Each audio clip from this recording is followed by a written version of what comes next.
Welcome to All Bodies on Bikes, the podcast, where all bodies are good bodies, all bikes are good bikes, and all rides should be celebrated. All Bodies on Bikes is a movement to create and foster a size-inclusive bike community. So join your hosts, I'm Maggie. And I'm Marley. As we explore the complexities of the biking world, help us break down barriers and create the world that we want to see. And don't forget that all bodies really means all bodies, not just larger bodies, but bodies of all sizes, ages, races, abilities, genders, sexualities, and beyond. Come along for the ride.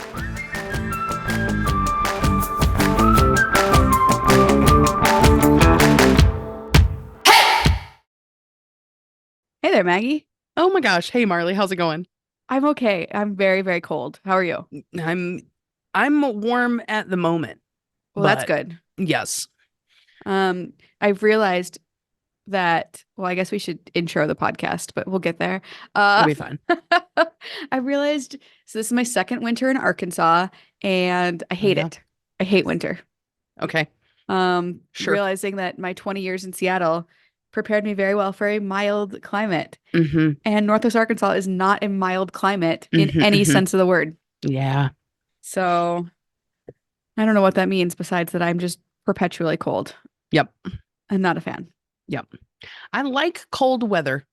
I went for a ride Saturday and it was half bike ride, half bird watching. Okay. And finally about like an hour and a half in, I was stopped just staring at these ducks. And my brain was like, hey, I can't feel my toes. You need to pedal faster. And I got in the car. I felt fine, but I had to stop and get gas. And when I got out of the car to get gas, I thought I was going to freeze to death just standing up out of the vehicle. Was this before or after your ride? After. Okay. Yep. Yeah. So. I have found that once I get cold on a ride or really anytime, it is nearly impossible for me to warm up unless I take like somehow submerge my body in hot water, basically. Yes. Yep. Yeah. Mm-hmm. Well, I guess let's intro the show because one of the things we're going to talk about today is cold weather riding. Yeah. And yeah, welcome to the All Bodies on Bikes podcast. Yay, you're here. We're so happy you're here. Yeah, and we don't have any special guests today. It's just me and Maggie, kind of catching up on things. This is our first solo, just us episode of the new year. Yes. And yeah, we're gonna cover a couple things. We're gonna talk about winter riding gear. We've got a very exciting announcement, kind of related to that, actually. Yes. We're gonna talk about tire pressure. Which sounds boring, but I don't think it is. It's a topic of like contention within cycling. It is. I would say. Yeah. Yeah. And an especially important topic for bigger bodied and or heavier riders. Mm-hmm. And we'll get into that a little bit. And then I figure we'd close out the show with maybe some of the things we're looking forward to this year. Yeah. Whether that's with All Bodies on Bikes or our own personal lives or just events that we're doing. So, yeah. And then who knows what else will come up for this? Up during this episode.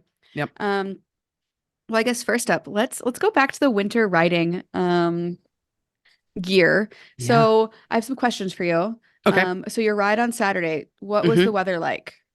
So here in North Carolina this past weekend, for us it was cold. Okay. Wind chill. I think my ride ended up being like 15 degrees. That is cold. Yeah.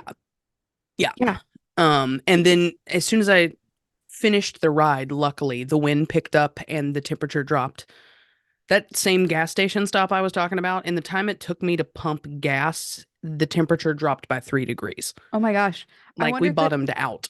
I wonder if that was that same system that came through here recently. Maybe. So I guess it was, well, time is irrelevant because I don't know when you'll be listening to this podcast. But basically, I drove down to Little Rock, which is about 3.5 hours from where I live.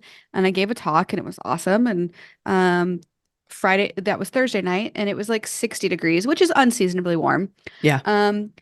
And by the next morning, which we'll talk about, it was a very exciting night and not for the reasons that you're probably thinking of. I remember that. Yeah. I remember seeing posts. By the next morning, it had dropped to like 50 something. But as I drove back north, it got to 10 degrees. Nope. So it swung almost 50 degrees in 12 hours. Yeah. It was absolutely wild. But that night was exciting. So I gave an awesome talk. There was like 50 people there. I've realized that I mean, you guys all probably know this from the podcast, but I really don't have a filter. So I literally told a room full of people that I'm queer and I unfortunately still date men. Okay. Sure. But Sure. which is again not a surprise to any of my friends or family or whoever, but this room of complete strangers looked at me and then what I said kind of like hit them and they laughed so hard.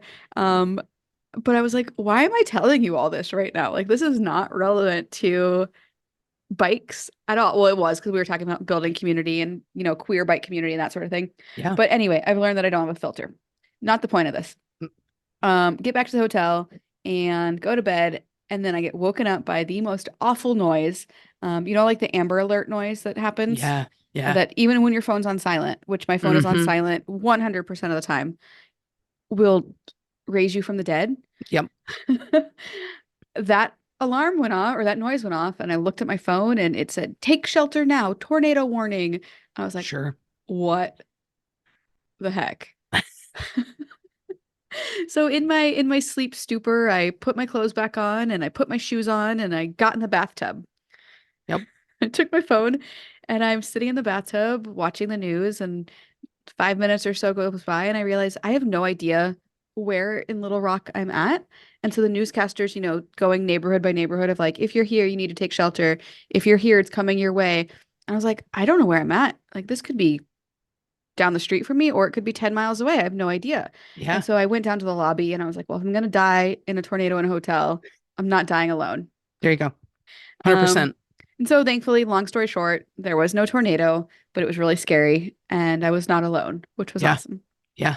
But okay, back to winter riding. Right. So what is your clothing? Like what do you wear in the winter when you're riding a bike? So I am trying to bike commute more. So I've had to really think about that this year. Yeah, because you Um, got that new e-bike, right. Yep. My Sigrid. sweet Sigrid. Um, and so I have been slowly, first of all, teaching my brain because I'll set my like indoor thermostat to like sometimes 60, and that's like great to me. Whew. Outside is different. Yeah. So I've had to be really cold a couple times to start figuring out if it's between these temperatures, here's what you wear. And if it's between these temperatures, here's what you wear. But basically so far this year, I have acquired quite a bit of smart wool. Okay. Which Got, shout out to Smartwool for making plus sizes. yes, absolutely. Got a great base layer. I think I ended up buying like 6 pairs of socks. Yeah. And That then I do the only pair of like long bike shorts I have are fleece lined. Ooh, what brand? Um, Canary. Okay. And I really like them. That was the first pair of bike shorts I ever had was Canary, and I do really like their stuff. Um, and I wore the Smart Wool base layer pants on my ride this past weekend where I almost froze to death. But usually those fleece lined pants are enough to just keep me warm if I'm Nice. biking, which is great. Yeah. Yeah, I have a pair of Pearl Izumi fleece-lined bibs that they don't make anymore. Yeah. And I have developed a hole right on the butt, like right Mm-hmm. Sure. above where the chamois stops.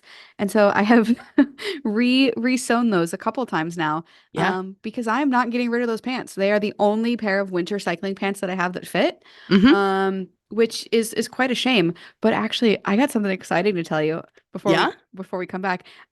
We have new all bodies on bikes winter cycling tights. Woo! Yeah. In addition to other all bodies on bikes cycling apparel. Heck But yeah. one of the things that's part of the option to buy is some I believe that they are bibs, and they are fleece lined. The manufacturer, it's really cool. So we're working with Champion System, which is woman owned. Actually, we've had her as a guest on the podcast. If you guys remember Susan from the Grounded Nebraska episode. Heck yeah. Um, She owns Champion System, and so she's been absolutely delightful to work with on Yeah. getting these all bodies on bikes kits out into the world. We just released them like yesterday, but she was really funny. You know, when we were picking out the items to make for our collection, we really wanted these winter cycling tights because finding cycling tights in extended sizes is really freaking hard. Yep. And these come up to a 6X, which is awesome. Yeah. And it's funny because Susan was, telling us about the different products and she said, these tend to run a little long. And I said, I don't care. Like, Yeah. we can, we big bodied folks have gotten good at sewing things or, altering things to make them work. But at least having it available is better than not having it at all. Yeah. So, Yeah. yeah. But okay, so wait, I have another question for you. Okay. And this is pure curiosity because I don't know how it's supposed to work. So if you're wearing a base layer with cycling shorts or bibs or whatever, does the base layer go on the inside or the outside? That is a fantastic question. I wore mine on the inside Okay, just because it seemed like the thing to do, that makes but I sense. don't know. Yeah. Yeah, I've worn mine on the outside with like another layer. This is for like really, really cold rides. I've only done one. But I did like my cycling tights, a base layer, and then like almost like a wind shell on the outside. Yeah. And that seemed to work well. But my question, it's always been a question because like you're not supposed to wear undies with your cycling shorts. Yeah. And I've always just wonder if base layers are the same of like you don't want that friction there. But I guess it just comes down to personal preference. Yeah. I would Yeah. think so. Yeah. What are you wearing on top to stay warm on winter rides? So, a few things. Well, I would hope so. I forgot my undershirt, the Hmm. merino wool undershirt for this past ride this past weekend. So Maybe that's why you were so cold. well, I was wearing a long sleeve shirt under my jersey, long sleeve jersey under my wind shell. When I got done with the ride, I put on a sweatshirt and a jacket on top of all of those other things and was still cold for most of the Mm, evening. yeah. And I run hot. So that was my sign on how cold I actually got was the fact that I just wore that all night. Yeah. I mean, it makes sense. Yeah. Actually, I have a theory on this. And Okay. if you are squeamish, maybe don't listen, although there's nothing squeamish about this. Okay. But okay, so bigger bodied folks, like I should just spiel out myself. I have extra fat tissue, on my butt, my legs, my belly, my boobs, whatever. And that tissue gets really cold really fast. And I don't think it gets a lot of blood flow. This is just all Interesting. anecdotal. Okay. I'm not a doctor, I'm not a physiologist, but I'm convinced that there's something to this because it doesn't get a lot of blood flow, because it's just fat. And so then when you go to warm up, it takes a lot longer too. Hmm. Um, Okay. yeah, I don't know. It's just something that I've been thinking about a lot lately. I went for a ride. So it's been really cold here for probably 2 weeks. And I went for a ride a couple weeks before that, and it was in the 30s. And I remember getting back from my ride and getting in the shower and looking down at my belly, and my belly was like a deep purple, almost black color. Dang. And I had never seen that before, except when I've been Yeah. bruised, but never like in a concentrated spot on my body. And then I like kept scanning down my body, and like my inner thighs that are primarily fat were also that same deep purple, almost black color. And I was like, Interesting. got into the shower, they got really itchy and painful. And I Mm-hmm. Googled it, and I think I almost gave myself like hypothermia Yeah. in those areas. And I was like, dang, this is scary. Mm-hmm. Yeah, Yeah. yeah. But I don't know. I've like kind of resigned myself that I don't like winter. And when it gets below a certain temperature, I'm just gonna ride indoors. Yeah, I learned that this weekend because I kind of like riding and playing outside even when it's chilly. I do But too. like I think I got close to being unsafe Hmm. this past weekend. And that's the thing, like if you enjoy it and you can get your like keep yourself warm and have good stuff, great, but also like, common sense is a thing that I should use more often, I feel like. Yeah. Yeah. I mean, same. I mean, I think about like the folks that do the Iditarod and like serious winter cycling, and there are ways to do it safely, but Hmm. I just don't have the gear. Yeah. And I think that's just something I gotta accept and hop on the trainer, and that is Yeah. a-okay. Yeah. Or move my body in a different way. Yeah. Yeah. Although, and I think we've talked about this before, I'm really realizing how much moving my body is crucial to my mental health. Yep. Um, so I don't know. Yeah. I don't know. All of my friends are like spending hours and hours on Zwift, and I consider it a good ride if I go 20 minutes Hmm. because my ADHD just does not like that. It needs Yep. the sights and the sounds and the smells outside. And Zwift is just not where it's at for me. Yeah. I've done Zwift. I just prefer to like watch something if I'm gonna Mm. do that. I did at some point, I had a friend come over. She brought her trainer and her bike. We set our bikes and our trainers up side by side and then watched a Disney nature documentary. Oh, I could be And into that was a that. good time. Yeah. Yeah. Yeah. I know that there's a lot of folks who will do group rides or, we had Andrew on here from Party Size Right. Cycling, Yeah. and I joined a couple of his rides, and those are fun. So I think it's the social aspect. But whenever I get the urge to get on Zwift, I'm doing it right then, and I'm not scheduling it out. Like I'm not even patient enough to wait for like the group rides to start. I'll just Sure. start doing my own thing. Like Yep. my schedule is not going to be dictated by a video game, What? as it That's turns out. crazy. That's nuts. Why not? Come on, get on board. Oh, goodness, goodness, goodness. Well, I want to go back to the All Bodies on Bikes kits. Yes.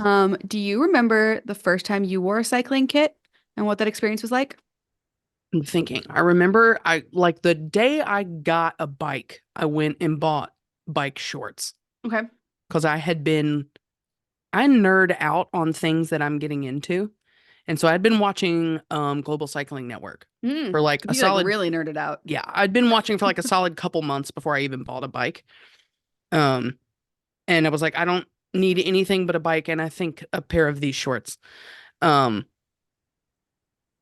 and that it was truly life-changing. If you are listening and you like to ride bicycles and you've never owned a pair of padded shorts, Please go get one. you need to try it. It's Yeah. just life-changing.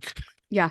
Yeah. I mean, honestly, similar to Maggie, I was riding bikes for many years before I found a pair of cycling shorts that actually fit me. And I actually found them at Goodwill. Yep. And wherever you find them, I mean, obviously I would love it if you bought the All Bodies on Bike shorts. We went with a brand that was intentionally size inclusive, Hmm. up to a 6X. For reference, I wear a 2X, and I typically wear a 2X in Pearl Izumi or sometimes a 3X. So pretty true to size. Um, but it was really important. That's why it took us so long, honestly. People have been asking us for years to make All Bodies on Bike cycling apparel, and we finally have it. Yeah. And so I'm Woo! stoked. We've got jerseys, and one of the coolest, well, I was going to name them all off, but before I do, one of the coolest things about this company that we used is the customization. So one of the challenges with cycling gear is sleeve length and leg length and collar length, and everybody's just got, particular things, and you're never going to make everybody happy. But one of the things that I'm obsessed with these kits is you get to customize so much of it. You get to pick your sleeve length. So you can do sleeveless, you can do like a regular sleeve, you can do a longer sleeve that's still like a short sleeve, or you can do long sleeve in all the jerseys. Yeah. Um, Same thing, we have some like mountain bike trail style jerseys, so not quite like the traditional cycling kit. And you can do short sleeve and long sleeve. We've got bibs, we've got shorts, we've got a vest, we've got a jacket, and we got tights. Yeah. And I'm stoked on the We've got design. you covered. We've got you covered, and the prices are really reasonable. I believe our jerseys are like $70 or something. Yeah. And All Bodies on Bikes, which is not just a podcast, we are also a nonprofit. Yeah, we If you are. didn't know that, we get a small percentage of the proceeds. Heck yeah. So you're getting a good deal. We're getting some proceeds, and hopefully you're getting gear that you're proud to wear. Yeah. The only thing we It's a ask great deal. is don't be an asshole while you're Yep. riding in our kits. Mm-hmm. Because then we have to find you. I don't Yeah. know what we'll do when we find you, but we're gonna find you. Maybe we'll just take their kits away Okay, from them. that works. But I'd like to think like if you're supporting all bodies on bikes, you're probably not a jerk. Yeah, I think our audience and our fans are pretty good people. I believe that. I believe it too. Yeah, Yeah, cool. Well, should we move on to the next topic? sure. All right, let's talk PSI. PSI. That does not stand for porcupines spilling icicles. What does it stand for? That's a good pounds per square inch. I think maybe. I don't I even think know. so. And more Um, importantly, just what is it? so it's how much you are inflating your tires. You might be more familiar with this from your car, Hmm. which actually I just learned this the other day. I've been like going into my owner's manual of my car to figure out like when your like tire pressure light comes on, for like what pressure to air your tires up to. Hmm. Did you know that on the inside of your door there is a sticker that tells you what tire pressure to inflate them to? For some reason, you telling me is triggering the memory of knowing that, Yeah. but I don't know why I knew it. Yeah, and it's pretty universal. I think on all cars they have a Yeah, sticker there, and it makes it really easy. And it turns out interesting. bikes is kind of the same thing. Yeah. Where do you find the how do you know how much to air your tires up, Maggie? So on the side of the tire, there are Yeah, going to be numbers that you have to look for 30 minutes and will always be in the exact opposite spot from where you look first. Um, but it's going to give you, yeah, a pressure reading for what the ideal pressure is for your given tire. yeah. And it's funny because oftentimes it's a range, and it'll be Hmm. like speaking about gravel tires, it'll be like 20 to 85, which is a A heckin' range. massive, massive difference. Um, and it's one of those things where I don't give a whole lot of thought to my tire pressure until I do, Yeah. and then I think about it a whole lot. Hmm. Kind of a funny example. So, that ride that I was on where my skin turned purple, almost black, Yep. I was gonna take out my topstone, which is what I normally ride gravel. It's what I race on primarily, and I Right. love that bike. And I had a flat tire, and somehow I don't. I've solved it now, but I didn't have a floor pump. I only had a hand Hmm. pump. Okay. And yeah, is a great response. Yeah. Like, how do I not have a floor pump? Like, that's a story for another day. Okay. I have one now, thank you, Shimano. Uh, but so one of my bikes had a flat tire, and thankfully, I have multiple gravel bikes that I can take out. And so I was like, oh, I'll just take my Super 6 Evo, which is another Cannondale bike. And I felt the tires, which, spoiler alert, grabbing your tires to like feel their firmness is not a substitute for checking the tire pressure and actually putting air in them. Hmm. Um, but I felt them and said, yeah, that seems fine. I'm only doing 20 miles. Which, another sidebar, it's wild to me that 20 miles has become like a short distance to me. Right? Like I've Yeah. never lived in a world where that was the case, but that is my current world. Yes. So I take this bike out and I can tell almost immediately that, ooh, this is going to be a ride. Like each pedal stroke just feels like I'm like going through quicksand. Hmm. But at that point, I was already like 3 miles outside of town, too far to turn around and put air in my tires. I was committed to this ride. Sure. So I go on this ride and I'm looking at my stats later and I realize that like, you know, flat roads that I can normally go 12, 14, sometimes 15 miles an hour on, I was struggling to get 8, 9 miles an hour. Okay. And at the time it felt hard, but I was like, oh, maybe there's a headwind or like my tire pressure can't be that low. And as I get back into town, I was like, I'm going to find out how low my tire pressure is. Also, I know I need to air these tires up because I don't have a pump at home. So I swing by the bike shop and I go to the Meteor. Shout out to the Meteor if you're in The Austin or meteor. Bentonville. And I think they have a Woo. new Dallas location too, which is wild. But the mechanics were like, "Hey Marley, what's up? Everything okay?" And I was like, "Yeah, do you guys have a tire gauge? I'm just very curious what my tire pressure is at." Any guesses? So I normally ride at 55. Normally ride at 55. Yeah. And I was struggling to maintain 8 miles an hour on flat roads. Um, was it 3? No, it was higher than 3. Okay, all right. Yeah, it was 23, Okay, sure. Yep. Great. which I mean, thankfully, this whole ride was like a comedy of errors. Because my phone died because I was making content and it was 20 degrees out, and Sure. turns out phones die in really, really cold weather. Mm-hmm. But so thankfully I didn't get a flat tire, because I also didn't have any CO2 on me. I didn't have my hand pump on me because I had used it to try and inflate my flat tire. I was just woefully underprepared. So thank God I didn't get a flat. Um, but Yeah. man, that was a really good reminder to me that before every ride, especially in the winter, you should be topping off your tires. Yep. Yeah. And I don't know the physics of it. Like, I know that air molecules are tiny, and I think they slip out in between the rubber or something. Right. Um, I don't know. I'm just envisioning like Willy Wonka when they're like, flying around and there's like things bouncing around. That's Yep. how I envision air inside of Okay. tires works. Sure. Yep. Okay. Um, but If you listen really close, you can hear them giggle when they bounce off of each other. and escape, right? Yes, exactly. Exactly. Um, but words the wise, top off your tires each time you ride, especially in the winter Yeah. when and I again, I don't know the physics of it. Actually, I do. I remember this because my eighth grade science teacher talked about when things heat up, the molecules bounce against each I'm clapping. Sure. The molecules bounce against each other faster and Right. take up more space, whereas when they're cold, they bounce against each other slower. Okay. Maybe we should get a physicist on here to talk about the science Oh, behind it. heck yeah. But basically, when it's cold, you need to air your tires up more often. Okay. All right. I forget to do that. I every time I go out for a ride, I think to myself, the ABC quick check, and then I don't do it and go for my ride. What is the ABC quick check? That let's see if I can remember. I know Yeah. that A is air, so you Yep. need to check your tire pressure. B is for brakes Yep. because you don't want to be going downhill and realize that those aren't working. C is chain. Make sure your So chain looks pretty good. I never Oh wait. understood that one. No, no, you're Okay. you're 100% correct. I never understood that one. Like, oh, do I just look at my chain? Until one time I was at the start line of a race, Steamboat Gravel, and I looked down and there was a banana in my derailleur, or a banana peel in my derailleur.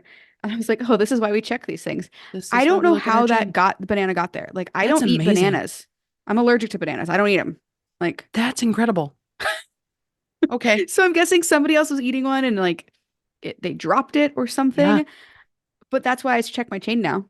But in That's why C is on there because you have to check your chain for bananas. But in reality, what are we checking for? Like just to make sure that the chain is like on there and Yeah. moving? Yeah, I think sure. Does it look like, yeah, does it look good? Does it look like it's having a fun time? Is your chain in there? Like, is it great? Uh, yeah, Oh, yeah. yeah, And it's then, funny. yeah, No, and then what? Go ahead. I only, and you taught me this last, whenever we did our Retreat? chapter leader retreat Yeah. last April. I didn't realize, I knew ABC. I didn't realize quick check also stood for stuff. Yeah. Which is, I just like that it just keeps going.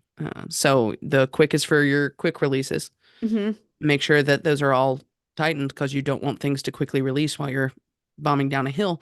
And then check. Is it just, Well, you're just checking everything. yeah, okay, Yeah. Yeah. great.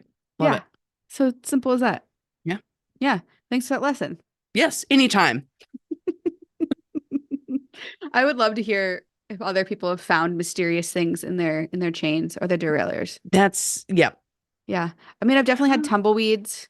I've definitely had like trees and sticks and that sort of debris when I've Yeah. gotten rowdy on some single track. Mm-hmm. But for the most part, it's usually pretty clear. I'm Yeah. guessing you're also checking it to make sure that like the chain is actually on. Because sometimes, your chain isn't on, or maybe that Yeah. you're in a really hard gear and getting started. Yep. You want to adjust your gear a little bit. I guess it could mean all sorts of things. Yeah. I Um, usually use that one as my reminder to check and make sure, especially if I'm riding gravel, my bike has like the little clutch to keep your yeah. derailleur from moving. So that's my entire C on the ABC quick check. That's so smart because I just learned about clutches. And I don't know a lot about it. It's something I want to learn more about. Yeah. But my understanding is that when the clutch is on, it keeps your derailleur from moving a whole lot. Right. And like your chain kind of slapping and coming off easier. Yep. Um, and so that's like there's so much new technology in bikes. When I Yeah. worked at the bike kitchen Crazy. almost 10 years ago, things were pretty darn simple. And now there's electric shifting and Hmm. components, and everybody's got tubeless So many setups. things. And Yep. yeah, it used to be so easy to teach a fix a flat class. Like you just take the tube out and find the hole and you Yeah. patch it and then you put it back in. And now it's like get sealant all over yourself and try Yep. and reseat the tire and fail. Hmm. And Hmm. Hmm. Hmm. yeah, I actually like, just thinking about it from like an education perspective, like teaching a fix a flat class is a lot harder than it used to be. Yeah. But ideally people are getting a lot less flats if they're running tubeless. Yep. Um, That's the goal anyway. that's the goal. But you got to remember to top off your sealant, Yep. which I always forget And to do. check your tire pressure before your ride. Yeah, and then you'll be golden. Yep. Yeah. All right. Well, those are two of the three topics I wanted to hit on was winter riding gear Yep. and PSI. Um, and the third is just things that we're looking forward to this year, whether Yeah. they're bike related or not. What do you got going on this year? A lot. So many things, I'm sure. I knew that So before I asked, but yeah. Well, it's funny because like, and I've been pretty upfront about this on social media. My mental health has not been good lately. yeah. It's been really, really hard. And December was especially hard. And I think that was due to a couple things, the end of the year, and I didn't budget wisely. Well, I've never budgeted wisely in my entire life, let's be honest. Um, Same. Yes. but because of the nature of my work as my income right now is primarily from sponsors. Yeah. And I often get paid quarterly or in lump sums, which means that like for all of December, I didn't have a paycheck coming in, Yeah. which was fine until it wasn't. Sure. Yes. Yeah. Yeah. And Yeah. so December was just spent hustling. Like I I picked up driving for Walmart because I just needed income to pay my bills. Yeah. Which I'm not ashamed of. Our economy is crazy, and quitting my corporate job was probably the dumbest thing I could have done in terms of financial stability. Um, but it's opened up all these other opportunities. Right. So all of that is a long way of saying the end of the year was really, really hard, but I used that time to like really hustle and kind of line things up for this year. And January started off with a bang, and I Okay. got opportunities out the wazoo now, which is super, super exciting. So I think, before we get into events, just some of the things I'm looking forward to is I've picked up a couple of writing gigs. So I used to Nice. write a lot. It's actually how this all started was on my blog. And I just wrote a blog for adventure cycling Nice. about how to gear up, kind of our starter conversation. I'm gonna have a monthly column with Cycling Weekly, which is Nice. really Okay. exciting. Yeah. And so my first column for that should be coming out soon, and it's all about how I learned to embrace climbing as a fat Okay. cyclist. Yes. Um, and I talk about this in my column a little bit, but I used to hate hills so much that I would put my bike on a bus and ride the bus up the hill Okay. Sure. and then Yep. get off at the top of the hill. Okay. And that is not an option for me anymore because where I live, I guess Not a lot of technically, buses. no, not a lot of buses. We technically have like an on-demand, but that would be really silly to call them to get me up a hill. So I just talk about, some of the techniques that I've like uh, learned to make climbing suck a little less. Um, Yes. yeah, and just a couple opportunities like that. Potentially doing some production work. I'm really interested in like storytelling. And I've been in front of the camera a lot, but I really want to learn the back side of it. So I'm learning some of the producing sides of things. So I'm excited about Nice. that. Um, and then just in terms of All Bodies on Bikes, we have two new chapters opening. Nice. Okay. Yeah, yeah. And so it's kind of fun. So I hope folks don't hear this and like, oh God, they didn't tell me or I missed the window.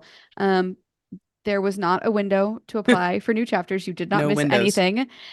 We are still growing very slowly and very intentionally. Yeah. And so our new chapters are going to be in Seattle, where Bobby, where if he is our graphic design guru and he was on our Steamboat team a couple years ago.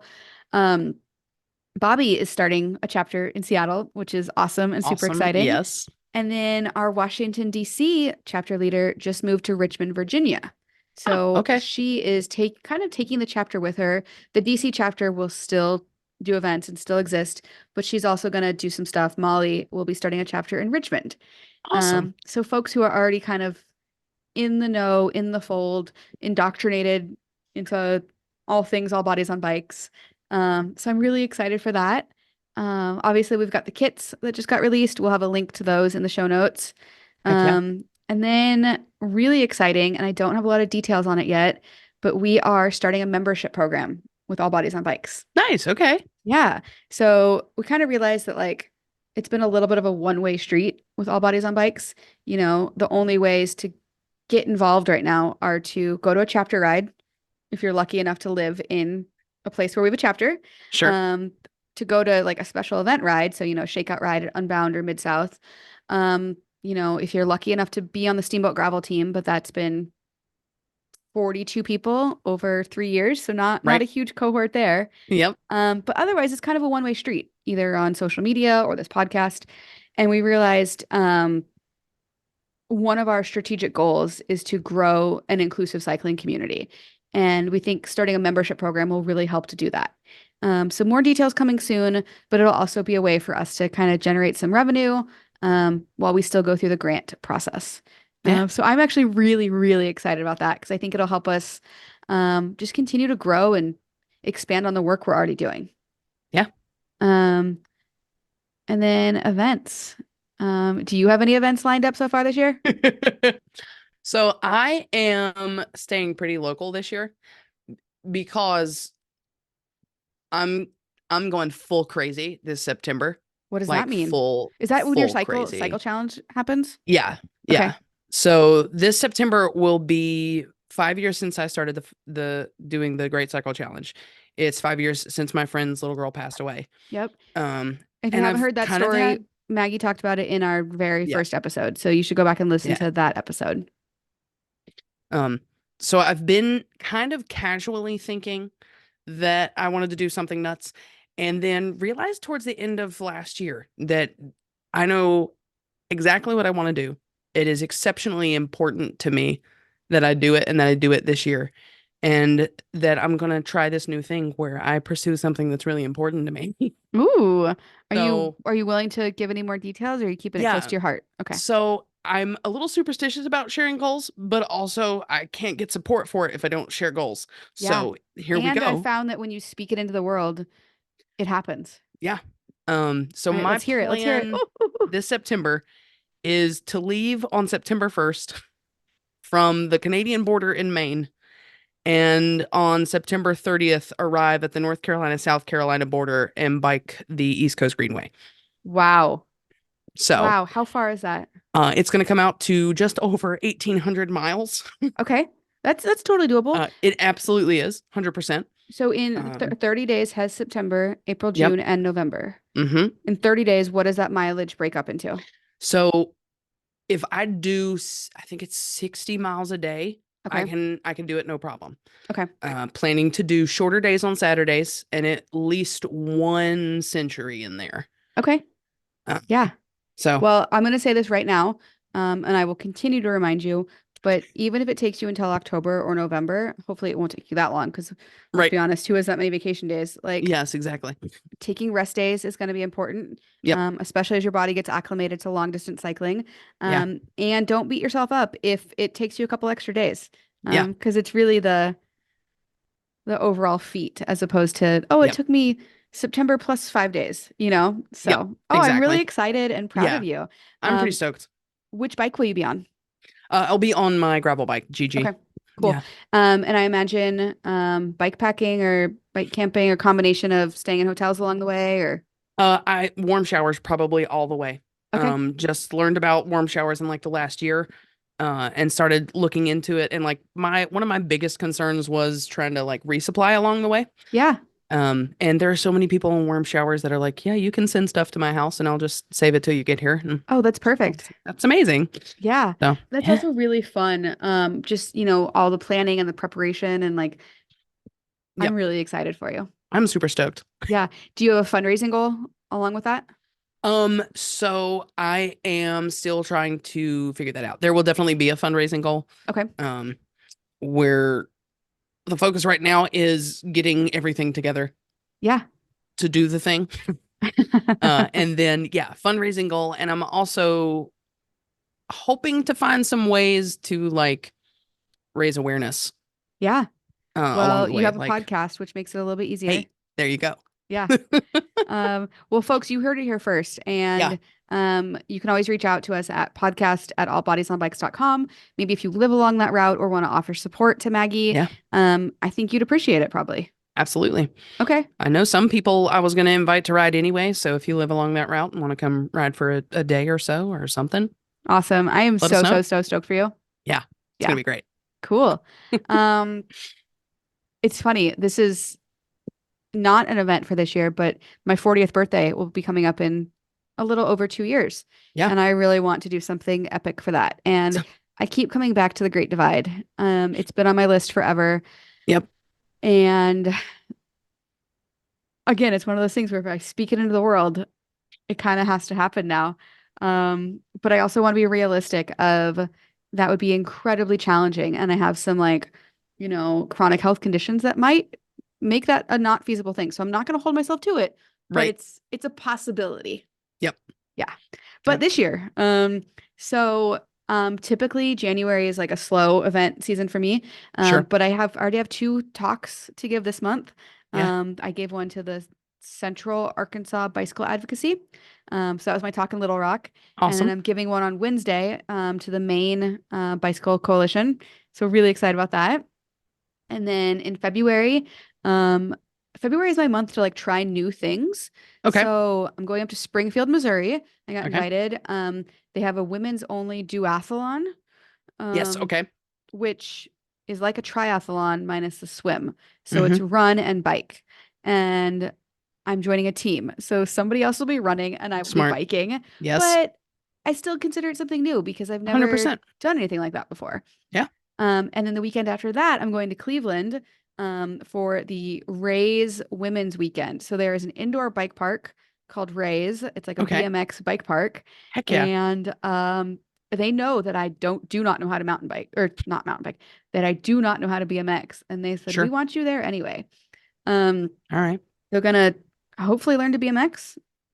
Heck yeah. Okay. It's going to be, What could go wrong?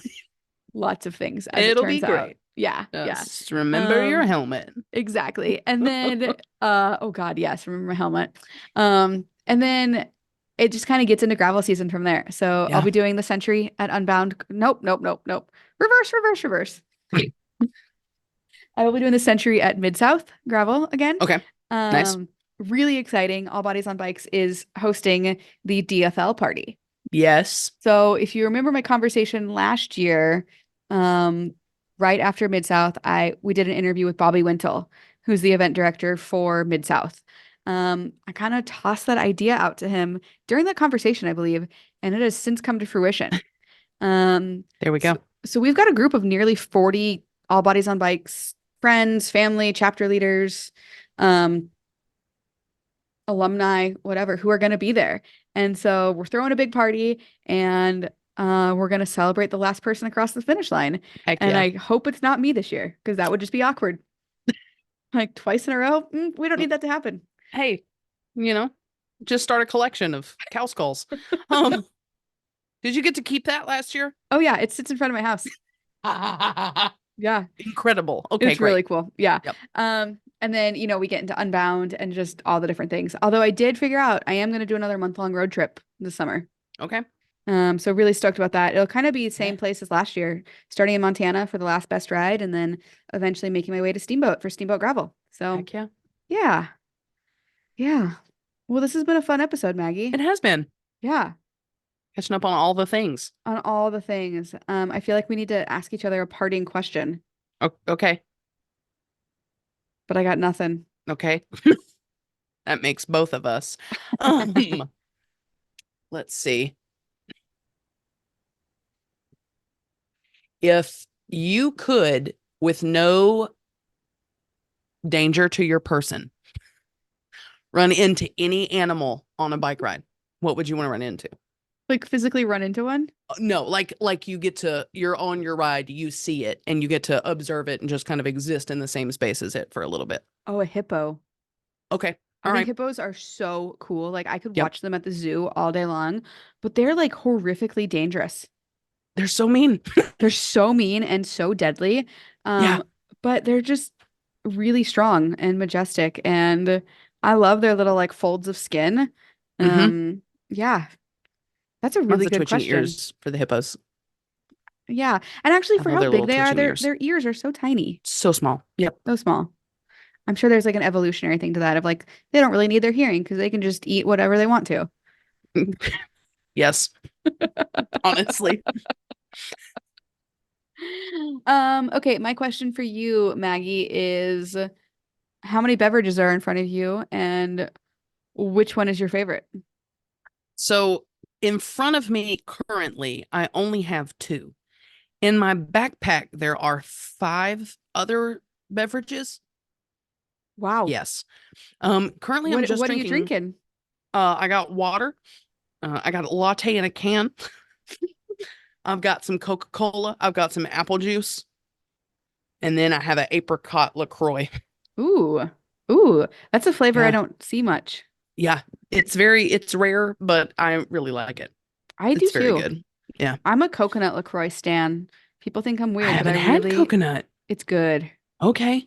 Yeah, but some people say it tastes like sunscreen, but Interesting. I All right. like it. Bring it on. Reminds me Yeah, of summer. exactly. Yeah. Yeah. I'm a big fan of the La Colombe canned lattes. Oh, I know which one you're Uh, talking about. Yeah, yeah, yep. yeah. So Yeah. I had a like they have cafes around the country. Oh, And I stopped at one we were in Philly, I think. And it's like one of my favorite memories of my life, stopping at this cafe. So I like the canned lattes, but there's also that whole like memory going with food thing, which is yeah. always makes a memory that much better. So I just feel peaceful when I'm drinking one of those. Oh, that's really sweet. Brings me joy. Yeah, I'm a couple years older than you. But in the last 2 years, I've become incredibly sensitive to caffeine. Okay. And maybe it's just because I moved away from Seattle and like the water down here isn't infused with caffeine like it is up there. But I used to drink like 3, 4, sometimes 5 cups of coffee a day. And I remember one time I went to Mm-hmm. my neurologist because I used to have migraines, and him being like, "How much coffee are you drinking a day?" And I was like, "I don't know, 5 or 6 cups." He was like, "Ooh, let's try and get that down to 1 or 2." And now I drink like half a cup of coffee and I'm like, ooh, I'm buzzing. And today I had 2 cups of coffee and I'm like, I will never sleep Oh, again. yep. Mm-hmm. So, It doesn't affect me anymore, honestly. I used to I be that have way, to but have way too much yeah, for yeah, it I don't to know. So, affect me. Yep. yeah. Well, next week we'll be back to our regularly scheduled programming. We've got some really Yes. exciting guests lined up. Super stoked for those conversations. And oh, actually, before I let you go, that's one thing that I'm really excited for. Is our guest next week is from Yes. Bike. She's from Bike New York. And if you saw my Oh yeah. Instagram, I am going out to New York the first weekend of May for the TD 5 borough bike tour, Heck yeah. which it's been on my list of rides to do for years. But it's like 40 something miles in New York City, closed streets. You get to go across all 5 boroughs. Oh Um, heck yeah. and I actually lived in Brooklyn for a hot summer when I was 21. That's a story for another day of Okay. how I used J date to eat dinner because I was poor and J date was a thing. Word. Do you know what J date is? I do not remember that. It is it's basically Tinder for Jews. Uh Okay. Sure. Which, oh man, I could tell all sorts of stories It's about just my summer of J date in New York. oh man. Anyway, All right. Cool, cool, cool. Lived in Brooklyn for a summer, but never went to Staten Island. And I Oh, wow. never went to, what's the other borough? Oh, there's 5 of them, and I've only been to 3. Okay. Um, All right. so anyway, really, really stoked for that, and we're gonna have her on the show. But I'm really excited for that ride, and we're gonna talk Yeah, about that. So that'll be awesome. forgot to say that. Well, there you So go. yeah. Well, folks, I hope you enjoyed this episode. Little bit inside the brains of Marley and Maggie. Mm-hmm. And go get yourself some All Bodies on Bikes kits. Heck They yeah. are hot. You're going to look good in them. You're going to feel good. And you'll be a part of like the most inclusive cycling club around. Exactly. So thanks for showing up to the podcast. And we will talk at you next week.